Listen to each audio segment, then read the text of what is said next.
енді ішіп мұхит. Оның бүйрегі сол 3,5 сантиметрге бар. Өз аузынан естиді да, өз аузынан естиді.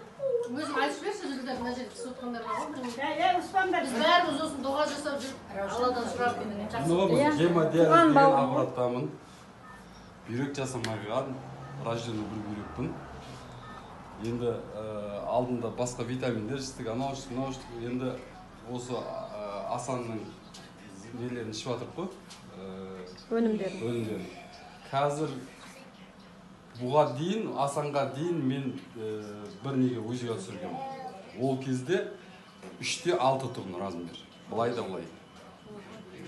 И одан кейін қазір уже осыны іштімді, 3 ай тоқтатпай іштім. Вообще тоқтатпай бұл шайын тоқтатпаймыз.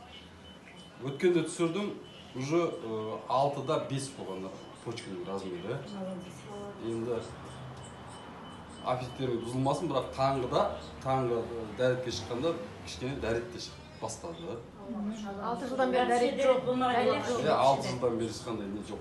Чувство да жоқ. Енді сол результат болып келіп жатыр. Енді ары қарай лажы-бажы тоқтатпаймыз бұны, ішеміз. Бірақ шыны керек, мен бұл нәрсеге просто өзім тұтынушы отырмын, бизнесіне кірісіп отқан жоқпын. Енді кірісеміз енді. нәтиже жақсы болсын. Енді сол жайлап болып жатыр.